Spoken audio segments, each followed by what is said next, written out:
Muy buen día, soy la licenciada Katia Caballero y el día de hoy hablaremos sobre el tema de ansiedad, por lo cual contamos con la presencia del doctor Alejandro Caballero, médico cirujano egresado de la Universidad Nacional Autónoma de México, UNAM, y con especialidad en psiquiatría por el Instituto Nacional de Neurología y Neurocirugía, quien también cuenta con una subespecialidad en psiquiatría biológica por el mismo instituto.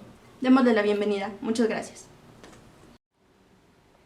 Buenos días, gracias por la invitación a hablarles hoy sobre la ansiedad.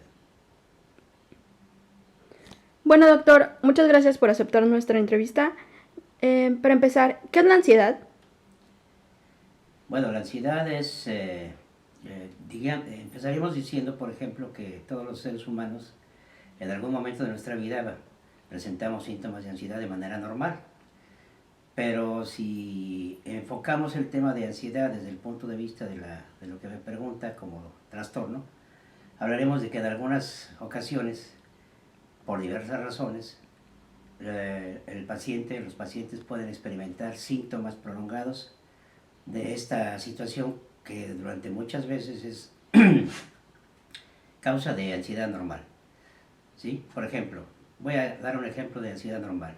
Cuando enfrentamos un examen de alguna materia en especial en nuestros años formativos, pues tenemos una ansiedad, a pesar de haber estudiado, a pesar de dominar el tema, de tipo normal, que cede completamente cuando el examen ha pasado. ¿Sí? Esto es un caso de ansiedad normal. Puede ser para cortejar a una chica, puede ser para una entrevista de trabajo, y estos síntomas se resuelven normalmente después de que pase el estímulo. Pero cuando estos estímulos de ansiedad en forma de síntomas persisten y duran un tiempo regular y se presentan además elementos que son incómodos, que son improporcionados al estímulo y que causan malestar significativo, pues entonces hablamos de ansiedad. De acuerdo. Ahora, ¿podría darnos algunos ejemplos nosotros cómo podemos identificar los síntomas de ansiedad que van más allá de la normalidad? Para empezar, tendríamos que pensar que los síntomas claves de ansiedad serían aquellos como una sensación indefinida de malestar, una percepción de palpitaciones, lo cual no es habitual.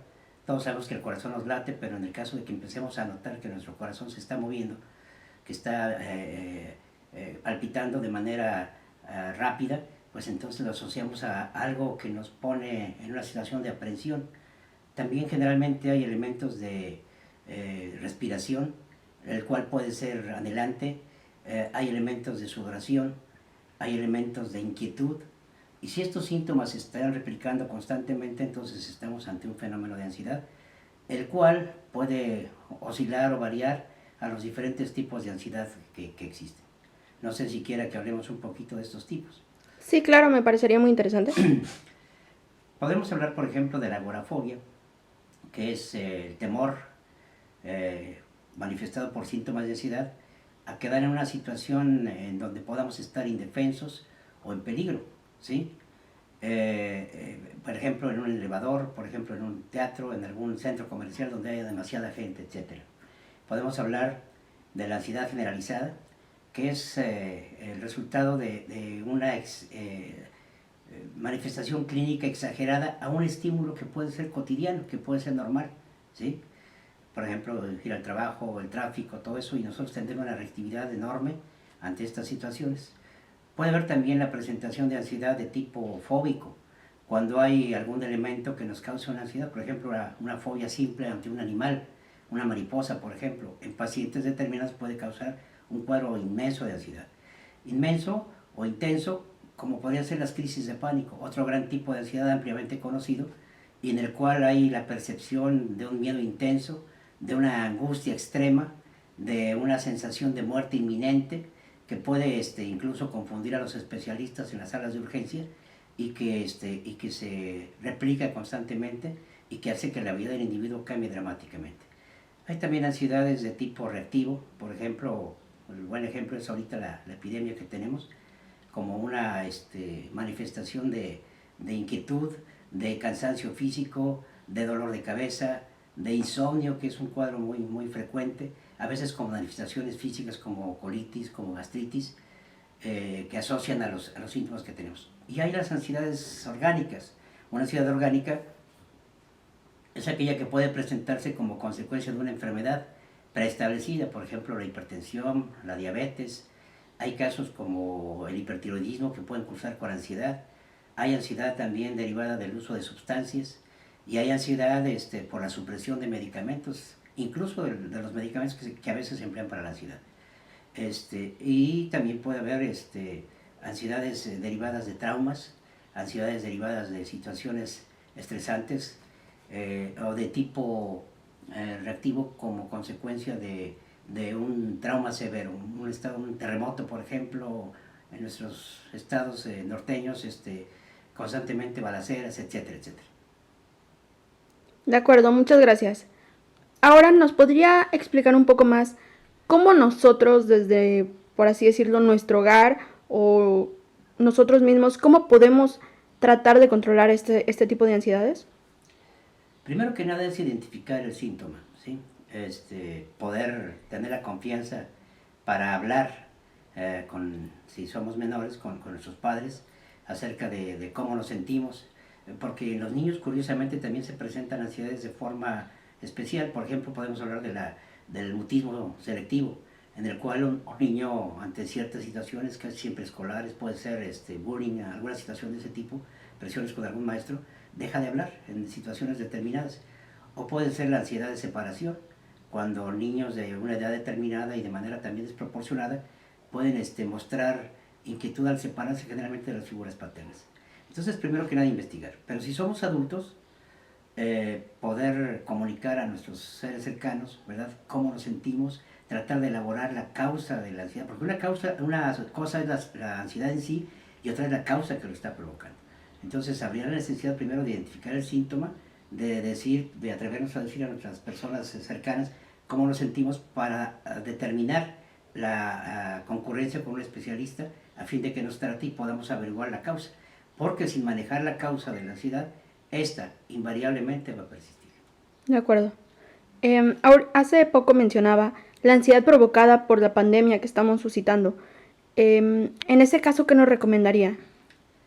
Antes que nada, yo creo que ante la emergencia epidemiológica que tenemos, lo mejor sería mantenerse bien informado.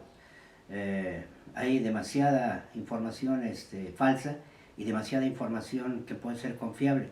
Hay que saber discernir cuándo es una y cuándo es otra.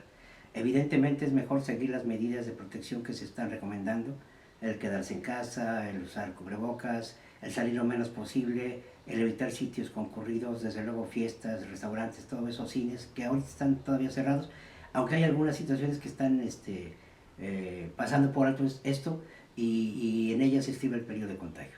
Pero sobre todo no desarrollar un temor excesivo si tenemos las medidas de control adecuadas para ello. De acuerdo, doctor. ¿Y cómo pueden identificar los padres de familia que existen síntomas de ansiedad en sus hijos? Muchas veces, primero que nada, habría que tener cierta conciencia de la propia realidad que se vive en la familia. Por ejemplo, muchos trastornos de ansiedad empiezan en casa como consecuencia de que los hijos atestiguan situaciones que ahorita probablemente en esta pandemia se estén presentando con la convivencia forzada. Por ejemplo, discusiones, por ejemplo, maltratos, por ejemplo, borracheras, etc. Pero si me pregunta directamente cómo identificar en los hijos la situación, pues yo creo que podríamos pensar en algún cambio conductual. Primero que nada, dependiendo de la edad de los hijos. Hablando específicamente de si son hijos pequeños o si son hijos adolescentes. Generalmente hay cambios de conducta, generalmente hay síntomas como comerse las uñas, mojar la cama, inquietud, temores nocturnos. Puede haber situaciones que en caso de alguna situación especial se puedan presentar, por ejemplo, lavado exagerado de manos, rituales, etcétera, que podrían anunciar la posibilidad de un subtipo muy importante de la ansiedad, como es el trastorno obsesivo compulsivo, o puede haber situaciones derivadas también de alguna situación escolar, por ejemplo, malas calificaciones, tensiones, bullying, como ya lo habíamos mencionado, abuso de sustancias, dependiendo, como insisto, de la edad que se tenga. En los adolescentes es bien importante identificar cambios conductuales, que haya poca comunicación con la familia, que haya mentiras, que haya ocultamientos, etc. Los hijos pequeños y los adolescentes en general tienen manifestaciones distintas a la ansiedad de los adultos. Acá más bien habría que pensar en situaciones conductuales y desde luego algunos de los datos que ya comenté. De acuerdo. ¿Y qué podemos hacer cuando lo que provoca los síntomas de ansiedad es nuestra forma de trabajar o nuestro trabajo en sí mismo? A veces el trabajo es sumamente demandante de una participación a deshoras incluso de los empleados. Hoy día, por la naturaleza de las empresas, pues hay la necesidad de estar conectados con el trabajo a todas horas. Yo creo que lo principal es, ante la avalancha de los síntomas que ya comentamos de ansiedad, es empezar el sujeto en cuestión, el que esté experimentando este tipo de cosas, primero que nada poner límites, ¿verdad?, acerca de la forma de trabajo, de los horarios que deben ser respetados.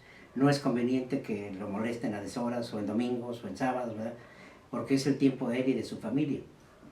No puede haber ahí situaciones, a menos que sea una verdadera emergencia, y de otra forma pues ser adecuadamente gratificados, adecuadamente pagados, ¿verdad?, como horas extras, de tal manera que no haya amenaza de perder su empleo, que no haya amenazas de castigos, ¿verdad?, injustos o cosas de estas. Pero sobre todo el sujeto debe saber poner límites en su momento para evitar que estos síntomas puedan desarrollar en un verdadero trastorno de ansiedad. No hay que olvidar además que la ansiedad puede derivar de ciertas formas de personalidad del sujeto. En ese caso hay ejemplos, ¿verdad?, en donde hay como una predisposición genética, hereditaria, que también cuenta, o una predisposición ambiental en determinados ambientes sociales, o de presiones de tipo social que están influyendo para que se presenten este tipo de situaciones. ¿Qué podría pasar, por ejemplo, con un paciente o un sujeto que está amenazado de perder su trabajo? ¿Sí? Va a tener manifestaciones de ansiedad, insomnio, preocupaciones excesivas, irritabilidad, etc. Y esto va a ser el índice de que nos indique que estamos ante un problema de ansiedad. Por lo tanto, debemos identificarlo y tratar, sobre todo, insisto, ante el hecho de que es importantísimo conocer la causa que está provocando la ansiedad para poder tratarla debidamente. No solamente basta con tratar los síntomas. De acuerdo, de acuerdo. Muchísimas gracias por toda la información brindada y esperemos que nos acompañe en nuestras siguientes cápsulas. Quedo a sus órdenes, le agradezco mucho la invitación. Nuevamente, saludos.